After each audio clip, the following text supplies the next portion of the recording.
Hello everyone on the channel. What I'm going to tell you happened to me when I was 15.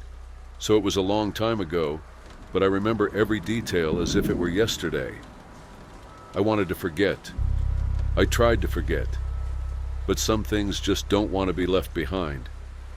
In 2005, when Hurricane Katrina devastated New Orleans, my mother and I took refuge at Memorial Medical Center, one of the few places still standing as the city sank. My mother was a nurse and decided to stay to help the patients. I didn't want to stay, but I had no choice. The hospital was old, dark, the hallways stifling with heat and the smell of mold. When the electricity went out, the place got even worse. The windows were boarded up, the lights flickered, and the only sound other than the storm outside was the sound of people suffering in makeshift beds. But there was something else, something that no one wanted to admit. On the second night without power, I heard whispers. At first, I thought it was a patient calling for help. But the sound came from the empty hallways, the flooded floors, the abandoned rooms. I tried to ignore it, but every time I walked past the stairs, I felt a presence, a cold that didn't match the suffocating heat of the hospital. I saw shadows moving across the glass doors, but whenever I looked, no one was there. Then a woman disappeared. She was a nurse like my mother. They said she fell into the water while trying to leave the building, that she was swept away by the current. But that night, someone knocked on the cafeteria door, 3 slow, heavy knocks. One of the doctors opened it, but there was no one there. Just the darkness of the flooded hallway and a trail of wet footprints leading to the elevator that hadn't worked for days.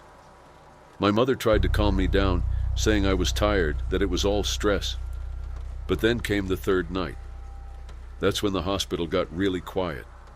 It wasn't the normal silence of the early morning. It was something wrong, dense, a vacuum in the air. People noticed. An elderly patient who had been unconscious since the flood began suddenly opened his eyes and mumbled something that no one understood. Then he began to scream, "They're here." No one knew what to do.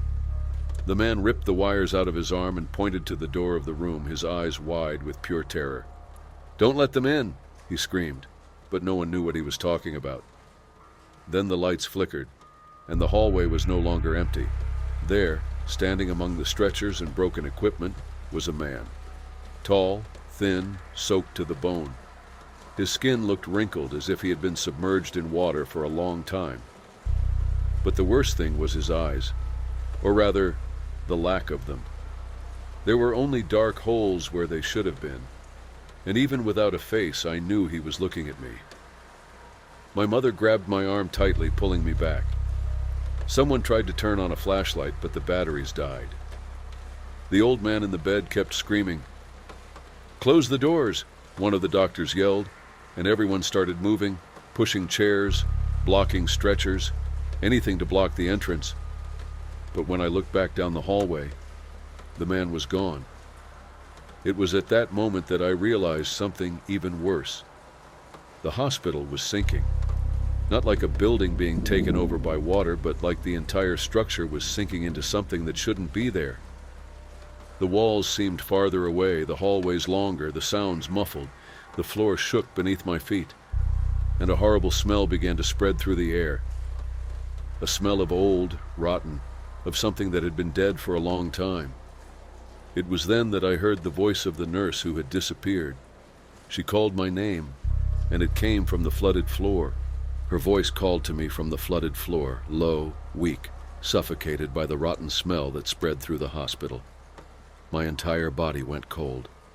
The nurse had disappeared 2 days ago, washed away by the floods, and now I heard her voice coming from the darkness as if she had never left. My mother held my arm tightly.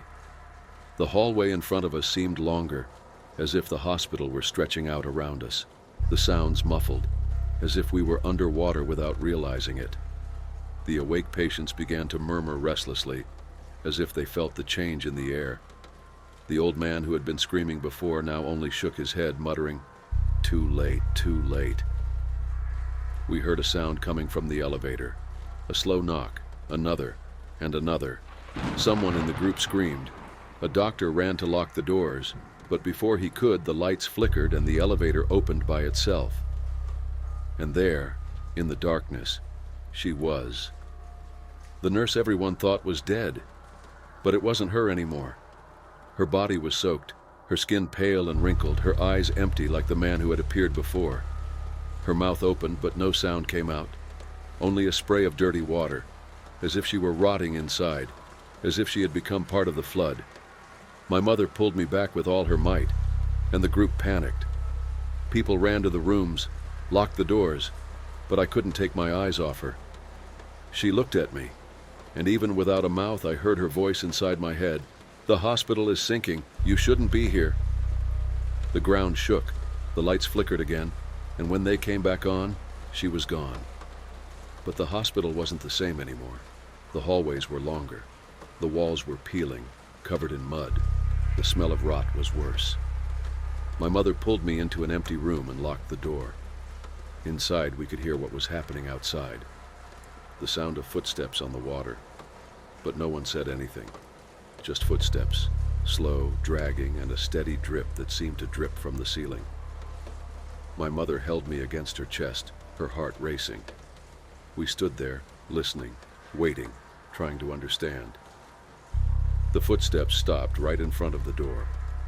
My mother put her hand over my mouth, telling me to be quiet.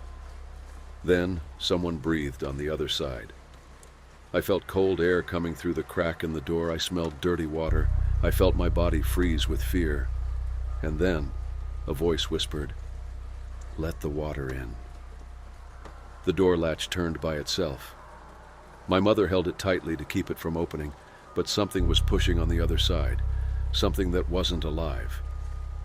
The doorknob rattled, the hinges creaked, the smell of mold and rot became unbearable. It was then that I looked down at the floor and saw the water rising. At first I thought it was a leak, but it was rising too fast. First to my ankles, then to my knees. The room was filling up as if we were at the bottom of the ocean. My mother tried to scream for help, but there was no one else. The hospital was sinking, and so were we. She looked at me desperately. She grabbed my hand and ran to the window, trying to open it, trying to break it. But everything outside was darkness. The world beyond the glass no longer existed. The water was rising. The door latch clicked. And then the door opened by itself. My mother screamed, and I saw it.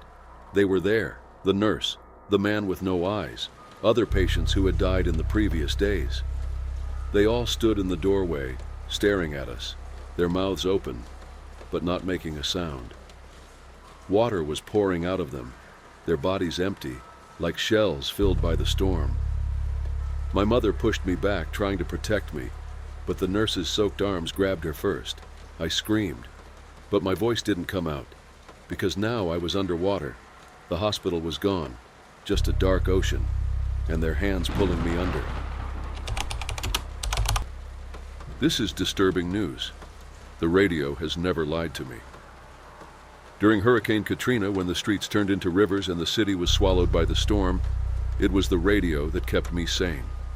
I was a volunteer police officer, and as New Orleans sank, I stayed at the station manning communications. The phones were down, the power was out, but the radio was still alive. Voices called for help, officers gave instructions, and I did my best to keep in touch with those who still needed help. But by the third night, the voices had changed. The calls for help were always the same. People trapped on rooftops, people trying to escape from collapsing homes, families who didn't know where to go. But around 3 a.m, a strange transmission began to repeat itself on our frequency.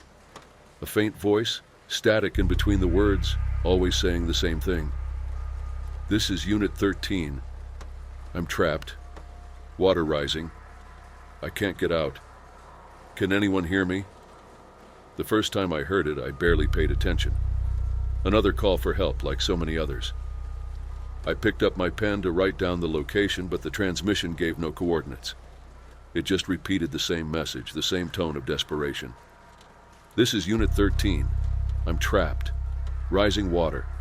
I can't get out. Can anyone hear me?" I tried to answer. "Unit 13, this is the headquarters. What's your location?" Silence. I waited a few seconds. I looked at one of the officers who was with me. He shrugged. Then the transmission came back on. This is Unit 13. I'm trapped. Rising water. I can't get out. Can anyone hear me? But something was different. The voice wasn't exactly the same. The tone was lower, more slurred, as if the person on the other end was drowning. The back of my neck prickled. I checked the police station system. There was no Unit 13 in the city. Police radios were numbered and 13 didn't exist. My mouth went dry. One of the officers laughed, saying it was a prank. Some idiot playing with the radio while the city was sinking. But something inside me didn't believe it. The storm raged outside. The wind drove the rain against the windows of the police station, and the whole city looked like a flooded desert. Then the transmission came back. And this time I heard something else in the background. It wasn't just the voice of the officer calling for help. There were other voices, quiet, whispered. But they were there. My stomach turned. The transmission crackled, distorted. The voice scratched, wetter. This is Unit 13. I'm trapped. Water rising. I can't get out. Can anyone hear me? It was then that I noticed something that made my skin go cold. The static, the rising water, the muffled tone of the voice. The transmission wasn't coming from the radio. It was coming from the water. I looked down at the floor of the police station. Small rivulets of water were running down the walls, dripping from the cracked ceiling, forming puddles at my feet. And then, before I could react, the radio hissed louder, and the voice called my name. My name echoed through the radio, slurred, distorted, as if it were being whispered through the static, through the water. My body froze. I looked around at the officers, waiting for some reaction, but no one seemed to have heard. Only me. The rain hammered on the roof, the station shook with the wind, and the puddles of water on the floor seemed to get bigger. The radio crackled again, the sound crackling over the speaker. This is Unit 13. I'm trapped. Water rising. I can't get out. The same message. But now there was something different about the breathing. Before I could react, the radio crackled loudly and went silent. The entire station seemed to hold its breath. And then, a new sound. Drops dripping onto the floor. I turned my head slowly. The water was rising. The rivulets running down the walls were thicker now. The ceiling was dripping, as if something from upstairs was leaking. But I knew it wasn't just that, because the smell had changed. It wasn't just the smell of rain and dirt anymore. It was the smell of old mud, of stagnant things, of bodies that had been underwater for too long. My skin crawled all over. The other officers were distracted, trying to solve other calls, and I knew if I told them what was happening, they would laugh. So I did the worst thing I could have done. I picked up the radio again. Unit 13, can you still hear me? For a second, there was silence. Then the answer came. Low, hoarse, wet. Yes. My heart raced. The radio crackled again, and the sound that came next made my blood run cold. Footsteps. But they weren't coming from the radio. They were coming from upstairs. I stopped breathing. The entire station had been evacuated. There were only 3 people down here, and no one had come up. But the footsteps kept coming, slow, dragging, wet. Is anyone up there? I asked, trying to sound calm. The sergeant looked at me and frowned. No one's up there, just us. But the footsteps were there, and then the voice on the radio spoke again. They're coming. The line crackled so loudly that I threw the radio on the table. The sound echoed through the station, but no one reacted. No one could hear it but me. I swallowed hard and looked up at the stairs that led to the top floor. The light at the end of the hallway was flickering. The floor was wet. Water was now running down the steps as if something was leaking from the ceiling, or from someone. Then everything went silent, until the upstairs door opened on its own. Slowly, sluggishly, my entire body froze. The light flickered again, and for a second I saw a shadow at the top of the stairs. Tall, still, completely soaked. My lungs seized up. My instinct screamed at me not to move. The light flickered again. The shadow was closer, not walking, just closer. The stairs creaked, and then a new voice came from the radio. Different, more than one, several voices speaking at once. Let the water in. The air left my lungs. The smell of rot became unbearable. The shadow moved, and I ran. I raced through the police station, kicking over chairs, bumping into tables. The police officers looked at me blankly, wondering what the hell was going on, but I didn't stop. I reached the exit door and pulled hard, but it was locked. I was shaking all over, pulling the handle with all my strength, but nothing happened. Behind me, I heard the wet footsteps coming. I turned around slowly, and I saw the sergeant, the police officer who was sitting at the reception, another officer I didn't even know, all of them standing still, staring at me, wet. Water dripped from their uniforms, their eyes too deep, too empty. Their mouths weren't moving, but I could still hear the voices inside my head. Let the water in. The light blinked one last time, and everything went dark. You never forget the first time you see a dead body. I was a rescue volunteer after Hurricane Katrina. I spent days navigating the flooded streets of New Orleans, seeing destroyed homes, desperate people, everything covered in that dark, filthy water. But the worst part wasn't the destroyed buildings. The worst part was the silence. The city seemed dead until we found him. It was my third day patrolling the French Quarter. The smell of rot was already unbearable, and we all knew what that meant. The heat was accelerating the decomposition of the bodies that the flood had swept away. And at every corner, we found another one. It was the kind of thing you saw on the news, but never imagined you'd have to face to face. My partner on that mission was a guy named Deshaun, an experienced paramedic. He paddled slowly, his eyes focused on the surface of the water, while I held the flashlight, searching what was left of the city. That's when I saw it. A body floating. The flashlight's reflection illuminated the swollen face, the open, empty eyes, the skin wrinkled from the water. It was a man, maybe 40, wearing a white dress shirt, now covered in dirt and dried blood. Another one, I muttered, trying to ignore the knot in my stomach. Deshaun sighed and steered the boat. The idea was to pull the body in and take it for identification, something we had done several times that day. But when he touched the corpse, the man opened his eyes. Deshaun screamed and let go of the body, nearly falling into the water. My heart raced. The corpse didn't move, didn't breathe, didn't react, but the eyes were staring at me. Jesus Christ, Deshaun muttered, taking a deep breath. Did you see that? I did. Those empty, swollen eyes were fixed on me. Is he still alive? I asked, even though I knew the answer. It wasn't. The body was too swollen, too stiff. No living person would look like that. But then, he opened his mouth. I swear to God. The lips parted, the jaw cracked, and a dry sound came out of his throat, like air being forced through lungs that no longer existed. Deshaun flinched. My blood ran cold. And then he spoke. A single word, hoarse, wet, broken. Sink. The boat's radio crackled at the same moment, a loud, piercing noise. I nearly fell to the ground in shock. What the hell was that? Deshaun yelled, grabbing an oar as if to defend himself. I didn't answer.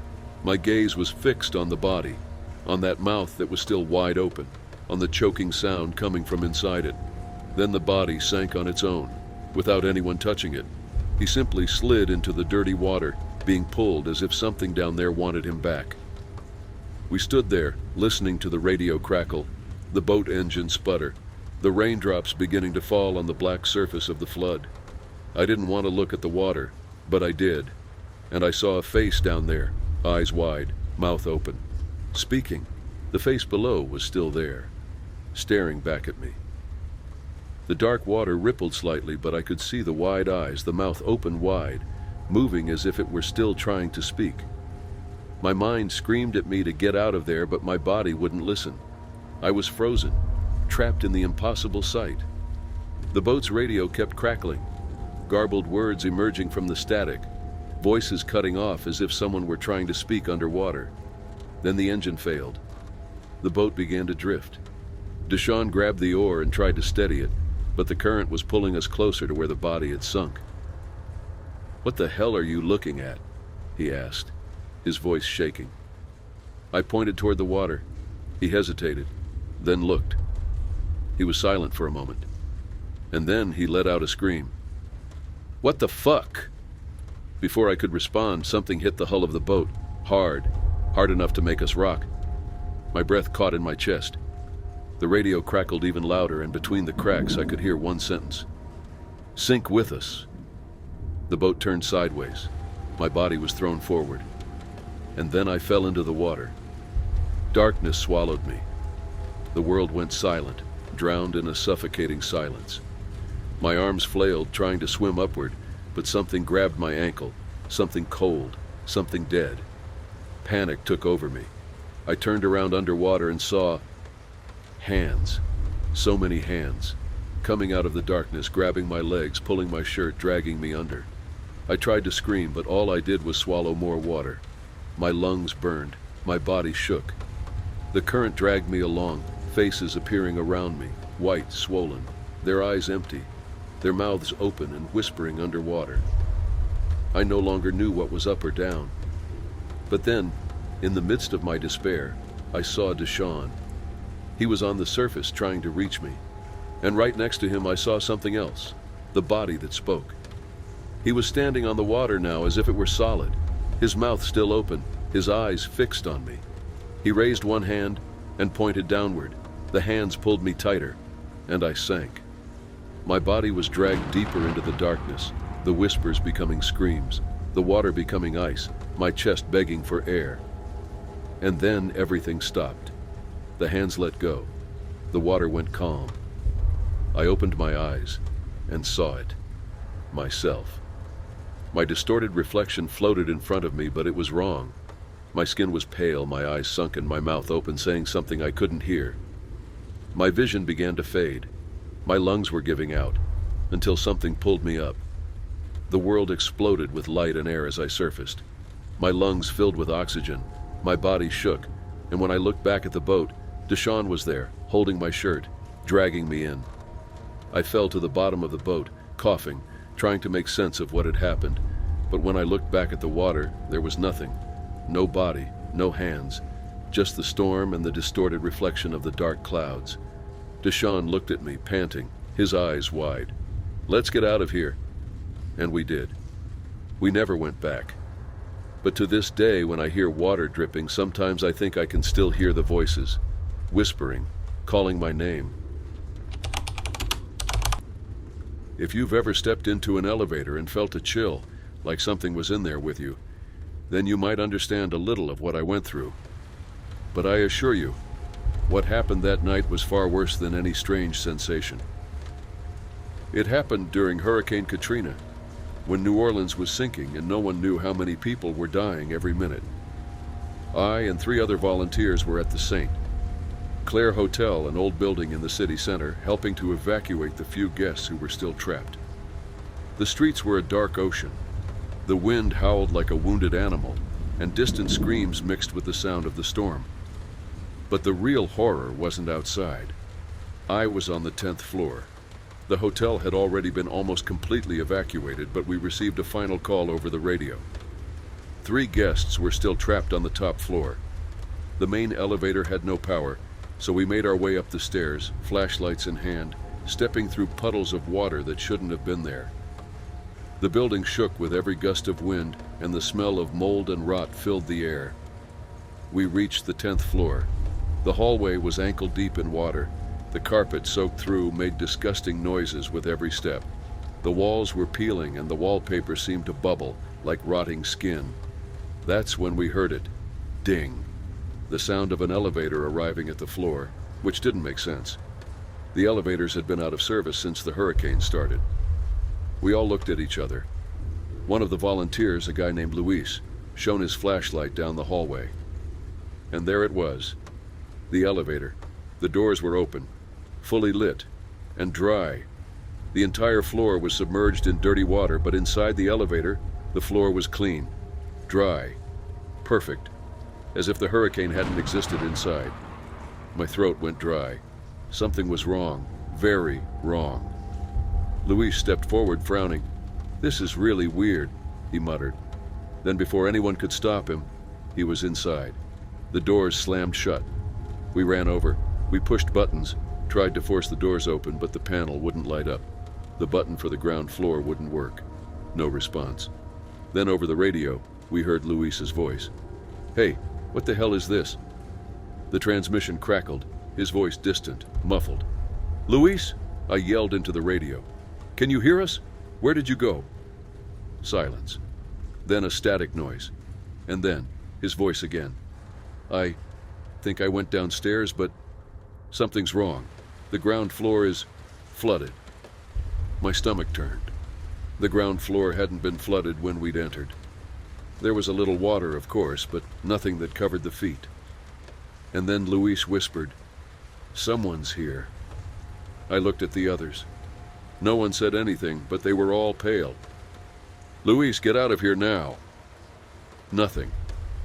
Then the strangest noise I'd ever heard, the sound of dripping. Luis gasped. "There's water on the ceiling," he said, his voice shaking. I frowned. "What?" "The ceiling is wet. It's dripping."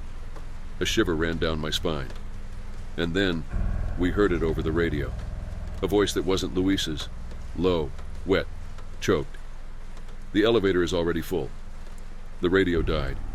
The floor lights flickered, and on the elevator screen a number appeared. 1. The elevator was going down to a floor that didn't exist. But that floor didn't exist. My mind tried to find some logical explanation. Maybe a fault in the panel, maybe a short circuit due to the water. But deep down, I knew. I knew something was wrong. The radio was still silent. No response from Luis. No static. Just a suffocating silence that made me grip the device tighter, as if that would force it to work. Luis couldn't have just disappeared like that. "We have to get him out of there," one of the volunteers said, his voice shaking. We ran to the stairs and went down to the ground floor, our footsteps echoing in the empty building. But when we got there, the elevator doors were still closed, and the digital screen still showed -1. The ground floor seemed darker than before, more stuffy. The storm raged outside, but here everything seemed still. The smell of mold and rotting wood was worse, and then we heard the knocking, faint, slow, coming from inside the elevator. "Luis." I ran to the panel and pressed all the buttons, but nothing happened. The elevator didn't respond. Then the radio crackled. His voice came out low and shaking. "I'm here. Can you hear me?" I pressed the transmission button, relieved. "Luis, where are you?" Pause. The static cut his breath. I don't know. I wasn't supposed to be here. I wasn't supposed to have a floor here." My hair stood on end. "What do you mean?" "There's a hallway. The walls are covered in water. There are leaks. Everything is rotten. And there are doors. Lots of doors. But they're all locked. I tried to press the button to go up, but it doesn't work. The elevator light went out, and there are wet footprints on the floor." The blood ran cold in my veins. Louis started to cry. "I'm not alone." I gripped the radio tightly. "What? The elevator? It went down by itself. I tried to get out, but something ran down the hallway. I saw the shadow. I saw... The transmission cut off. The silence was worse than anything. I turned to the others. One of them was white as a sheet. The other started pressing the emergency button like crazy. But nothing happened. And then, the doors started to open by themselves. A sound of metal creaking echoed through the ground floor. I took a step back, my heart racing. The inside of the elevator was wrong. The floor, once dry and clean, was now soaked. Puddles of dark water spread across the floor. The ceiling dripped, each drop falling to the floor with a slow, suffocating sound. The smell of mold and rot invaded my nostrils. And then we saw it, wet footprints, leaving the elevator, walking along the ground floor, walking behind us. We turned our heads at the same time, and there he was, Luis, standing in the hallway completely soaked. His eyes were too wide, his skin was too white, Water dripped from his clothes, dripped onto the floor, but he didn't shake, didn't breathe. "My God," someone whispered. Luis slowly raised his head, and then he smiled, but his smile was wrong, too wide, too cold. And then he said in a low, wet, wrong voice, "The elevator is already full." The lights flickered, and everything went dark. Anyway, that was my story, and that day was scary.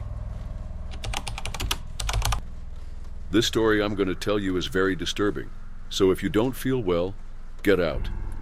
Well, when the water started to rise, we ran to the roof.